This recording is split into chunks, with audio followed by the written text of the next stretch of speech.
دوستو، کالے جادو کے بارے میں آپ سب لوگوں نے سن ہی رکھا ہوگا۔ یہ ایک ایسا جادو ہوتا ہے جس کے ذریعے ایک ہنستا کھیلتا پریوار تباہ و برباد ہو جاتا ہے۔ ہمارے ارد گرد ایسے بہت سے لوگ ہیں جو کہ کالے جادو کے ذریعے سے دوسروں کی زندگیاں تباہ کرتے ہیں۔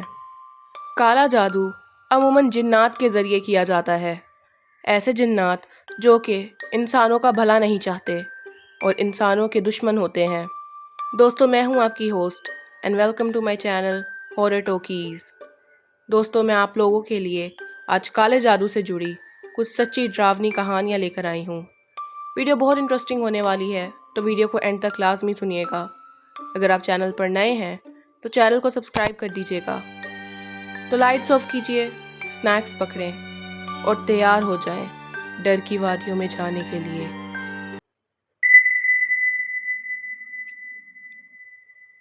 آج جو کہانی میں آپ کے ساتھ شیئر کروں گی وہ میری مما کے ساتھ ہوا تھا۔ یہ کہانی تب کی ہے جب ہم لوگ سعودیہ شفٹ ہوئے تھے۔ ہم لوگ الجامیہ جدہ میں شفٹ ہوئے تھے۔ جب ہم وہاں شفٹ ہوئے تھے تب تو سب ٹھیک تھا، لیکن کچھ ہی وقت کے بعد میری مما کی طبیعت خراب ہونا شروع ہو گئی۔ ہم لوگوں نے سوچا کہ شاید کنٹری اور موسم تبدیل کرنے کی وجہ سے ان کی طبیعت خراب ہے۔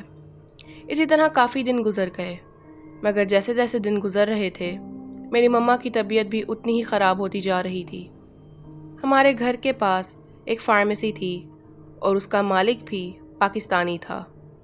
انہوں نے مما کا چیک اپ کیا اور کچھ دوائیں لکھ کے دیں۔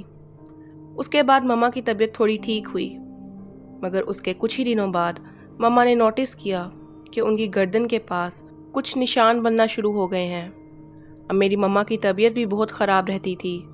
ہم مما کو دوبارہ ڈاکٹر کے پاس لے کر گئے تو ڈاکٹر نے کہا کہ ان کو فنگس ری ایکشن ہو گیا ہے۔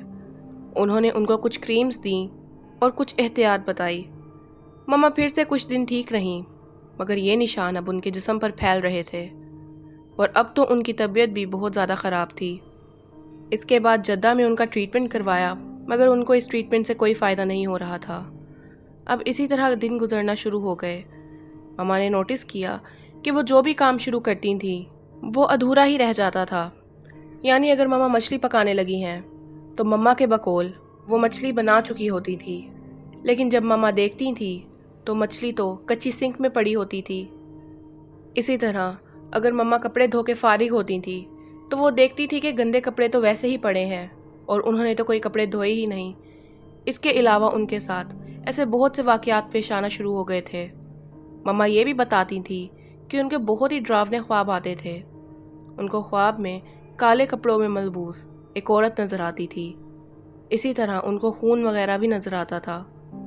یہ سب سننے کے بعد میرے پاپا اسی ڈاکٹر کے پاس گئے۔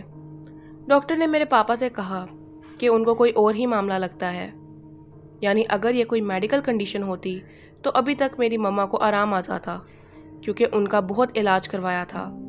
مگر ایسا لگتا تھا کہ میری مما کے اوپر کسی نے کالا جادو کروا دیا ہے، کیونکہ میری مما کو اتنے علاج کے بعد بھی آرام نہیں آ رہا تھا۔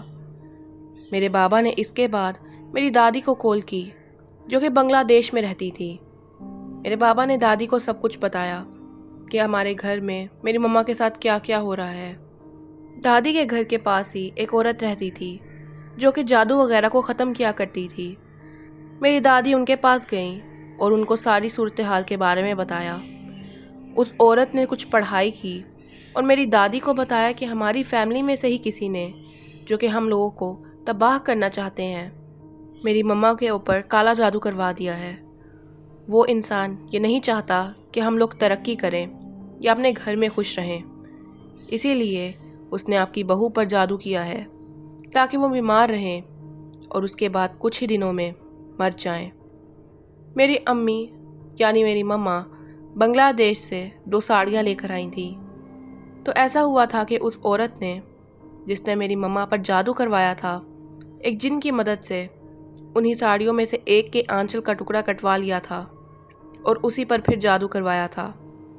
آئی نو، یہ سننے میں بہت ہی عجیب لگ رہا ہے، مگر جتنے بھی لوگ اس جادو جیسی نحوست سے گزر چکے ہیں اس بات پر یقین کریں گے کہ بہت سی ایسی چیزوں کے ذریعے ہی ان پر جادو کروایا گیا ہے جو کہ بہت کامن ہوتی ہیں اور عام طور پر ہم ان کے اوپر نوٹس نہیں کرتے۔ پہلے تو ہم نے بھی اس بات پر یقین نہیں کیا تھا، مگر جب ہم نے وہ ساڑیاں چیک کیں تو سچ میں ان میں سے ایک ساڑی کا آنچل کٹا ہوا تھا اور ایسا لگ رہا تھا کہ کسی آگ کے ذریعے اسے کاٹا گیا ہو۔ اس کے بعد میری مما کا علاج ہوا اور اس کے بعد پھر سب ٹھیک ہونے لگا۔ اب میرے پاپا نے دادی کے ذریعے اس عورت سے جادو کا ٹور کروایا تھا۔ دوستو، میں آپ کو یہی کہنا چاہوں گی کہ آپ لوگ اپنی چیزوں کا دھیان رکھا کریں۔ یعنی اگر آپ بال کنگھا کریں تو بالوں کو ایسے ہی زمین پر مت پھینکیں، ان کو ایک جگہ پر سٹور کر کے رکھیں۔ آپ اپنی استعمال شدہ چیزوں کو بھی کسی کو نہ دیں، یعنی جس کے اوپر آپ کو شک ہو اس کو کبھی بھی نہ دیں، کیونکہ عام طور پر لوگ ہمارے بال یا ہمارے کپڑوں جیسی چیزوں پر ہی جادو کرواتے ہیں۔ ایسے واقعات تو ہم اپنی ڈیلی لائف میں بھی بہت سنتے ہیں، تو ہمیں ان چیزوں کے اوپر ذرا دھیان دینا چاہیے۔ اور جو لوگ جادو کرواتے ہیں، میرا ان سے صرف یہی کہنا ہے کہ آپ لوگوں کو کسی کا خاندان تباہ کرنے سے کیا ملتا ہے؟ اس دنیا میں تو آپ لوگ بچ جائیں گے، لیکن آگے جا کے یہی جادو آپ کے لیے مشکل کا باعث بنے گا۔ دوستو، اپنا دھیان رکھیں۔ یہ تھی میری سٹوری، امید کرتی ہوں آپ کو پسند آئی ہوگی۔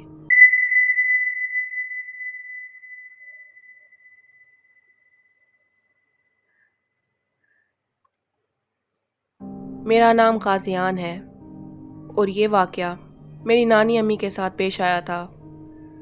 میری نانی امی لاہور میں رہتی تھی اور وہ ہاؤس وائف تھی۔ ان کا زیادہ تر وقت گھر کے کاموں میں ہی گزر جاتا تھا۔ میرے نانا آرمی میں تھے تو وہ کئی دنوں تک گھر نہیں آتے تھے۔ یہ واقعہ سردیوں کا ہے۔ ہمارے گھر کے سامنے دور دور تک کھیت ہی کھیت تھے۔ دور کہیں پر ایک فارم ہاؤس بھی تھا، مگر وہ کافی عرصے سے ویران پڑا تھا۔ ہمارے گھر کے پاس کچھ گھر بنے ہوئے تھے جو کہ زیادہ تر بند ہی رہتے تھے، یعنی وہاں کی فیملیز صرف چھٹیاں بتانے ہی وہاں آیا کرتی تھیں۔ سردیوں کا وقت تھا تو شدید دھند کی وجہ سے ان گھروں کو دیکھ کر بہت خوف آتا تھا۔ اس وقت بارشوں کا موسم بھی چل رہا تھا۔ تو ایک رات ایسا ہوا کہ نانی اپنے کام سے فارغ ہو کر بیٹھی ہی تھی کہ تیز آندھی چلنا شروع ہو گئی۔ باہر لون میں نانی نے کچھ کپڑے سکھانے کے لیے ڈالے ہوئے تھے، تو انہوں نے سوچا کہ باہر جا کر وہ کپڑے اتار لوں، کہیں یہ نہ ہو آندھی کے باعث ادھر ادھر چلے جائیں۔ ابھی وہ کپڑے اتار ہی رہی تھی کہ اچانک سے آندھی رک گئی۔ ایسا لگ رہا تھا کہ جیسے آندھی آئی ہی نہ ہوئی ہو۔ سردیوں میں اندھیرا جلدی ہو جایا کرتا تھا اور اس جگہ کافی ویرانی تھی اور وہ علاقہ کافی سنسان تھا۔ نانی نے اس سخت سردی میں محسوس کیا کہ ان کے پیچھے کوئی کھڑا ہے۔ ایسا معلوم ہو رہا تھا کہ نانی کے پیچھے آگ جل رہی ہے، کیونکہ ان کو اپنے پیچھے سے نہایت تپش کا احساس ہو رہا تھا۔ ابھی نانی یہ محسوس ہی کر رہی تھی کہ ان کو ایسا لگا کہ سامنے کھیت میں کوئی کھڑا ہے۔ غور سے دیکھنے پر پتہ چلا کہ وہ کوئی عجیب سا سایہ ہے اور اس کا قد بہت ہی لمبا ہے۔ یعنی عام طور پر انسانوں کا قد 5 سے 6 فٹ تک ہوتا ہے، مگر اس سائے کا قد 12 سے 13 فٹ تک تھا، اور ایسا لگ رہا تھا جیسے اس کا جسم آگ سے بنا ہو اور اس کے جسم سے آگ نکل رہی ہو۔ میری نانی نے وہی زمین پر لیٹ جانا ہی بہتر سمجھا تاکہ وہ سایہ کہیں ان کو دیکھ نہ لے۔ میری نانی نے اپنا دوپٹہ اپنے منہ پر ڈال لیا۔ انہوں نے اس طرح دوپٹہ ڈالا تھا کہ وہ تو باہر دیکھ سکتی تھی، مگر باہر سے کوئی ان کا چہرہ نہیں دیکھ سکتا تھا۔ باہر سے ایسا ہی لگ رہا تھا جیسے کوئی کپڑے کا ٹکڑا ہو۔ نانی نے دیکھا کہ وہ سایہ جس کے جسم سے آگ نکل رہی تھی، اس کے پاؤں الٹے تھے، یعنی وہ کوئی چڑیل یا پچھل پیری تھی۔ وہ مخلوق وہاں ہر گھر کے دروازے کے پاس جا کر اس کا دروازہ کھٹکھٹا رہی تھی، اور اس دروازہ کھٹکھٹانے کی آواز بہت ہی ڈراؤنی تھی۔ اب اسی طرح کرتے کرتے وہ مخلوق نانی کے گھر کے دروازے کے پاس آئی اور اس نے نانی کے گھر کا دروازہ کھٹکھٹایا۔ اس کو اپنے اتنے پاس دیکھ کر نانی بہت زیادہ ڈر گئیں اور جلدی سے آیتل کرسی پڑھنا شروع کر دیا۔ نانی جہاں تھی وہ وہیں پر رہیں، بالکل بھی نہیں ہلی۔ جب دروازہ بجنے کی آواز آئی تو نانی نے وہاں دیکھا، اب وہ مخلوق وہاں سے غائب ہو چکی تھی، یہ دیکھ کر نانی نے سکون کا سانس لیا اور فوراً سے اپنے گھر کے اندر چلی گئیں۔ مگر اس واقعے کے بعد نانی کی طبیعت بہت خراب رہنے لگی۔ اکثر رات میں ان کو ایسا لگتا جیسے ان کے گھر کے باہر کوئی چل رہا ہے۔ شام ہوتے ہی نانی تمام کھڑکیاں دروازے بند کر دیا کرتی تھیں اور گھر میں قرآن پاک کی تلاوت چلا دیا کرتی تھیں۔ میری مما اور ان کے بھائی بس 2 ہی بہن بھائی ہیں۔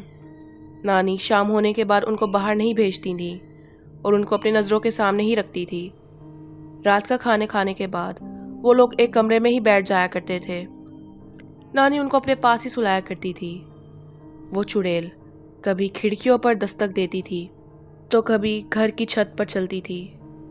کبھی کبھی تو وہ نانی کو اپنی آواز میں اپنے پاس بھی بلایا کرتی تھی، لیکن کبھی نانی نے ان کی آواز کا جواب نہیں دیا تھا۔ اسی طرح ایک دن کا واقعہ ہے کہ جب نانی شام کے وقت اوپر چھت پر گئی تھی، انہوں نے چھت پر کپڑے ڈالے ہوئے تھے، تو انہوں نے دیکھا کہ اس گھر کے یعنی جو گھر ویران پڑے تھے اس گھر کی چھت پر ایک عورت کھڑی ہے۔ نانی کو ایسا لگا جیسے اس گھر میں کوئی رہنے آیا ہے، کیونکہ عموماً اس گھر کے اندر لوگ چھٹیاں گزارنے آیا کرتے تھے۔ نانی یہ دیکھ ہی رہی تھی کہ وہ عورت اچانک سے اس گھر کی چھت سے کود گئی۔ نانی یہ دیکھ کر چلائیں۔ نانی آگے ہو کر اس عورت کو دیکھنے کے لیے گئیں تو اب وہاں کوئی عورت نہیں تھی، یعنی وہ عورت چھت سے گرنے کے بعد غائب ہو چکی تھی۔ نانی یہ سب دیکھ کر ڈر گئی تھی اور فوراً سے نیچے چلی گئیں۔ پھر جب یہ واقعات بڑھنے لگے تو نانی نے نانا سے کہہ کر وہ گھر شفٹ کروا لیا۔ جس گھر میں وہ گئی تھی اس گھر میں بھی ایسا کچھ نہیں تھا، مگر نانی اس گھر میں آنے کے باوجود بھی شام کے وقت قرآن کی تلاوت چلا دیا کرتی تھی۔ اس گھر میں اب سب ٹھیک تھا، مگر اس گھر میں پھر بھی نانی ان چیزوں کا خیال رکھا کرتی تھی۔ وہ گھر آج بھی ہمارے نانا کا ہی گھر ہے اور اس گھر میں نانا موجود ہے۔ اس گھر میں ہم رہنے کے لیے بھی جایا کرتے ہیں۔ میری نانی اب اس دنیا میں نہیں ہے۔ پچھلے سال ہارٹ اٹیک میں ان کی ڈیتھ ہو چکی ہے۔ اللہ ان کو جنت میں جگہ دے۔ یہ تھی میری سٹوری۔ امید کرتی ہوں آپ کو پسند آئی ہوگی۔ دوستو، یہ تھی آج کی سٹوریز۔ امید کرتی ہوں آپ کو پسند آئی ہوں گی۔ اگر ویڈیو اچھی لگی ہو تو ویڈیو کو لائک اور چینل کو سبسکرائب کرنا مت بھولیے گا۔ ملتے ہیں ایک اور نئی ویڈیو کے ساتھ، لیکن تب تک کے لیے اللہ حافظ۔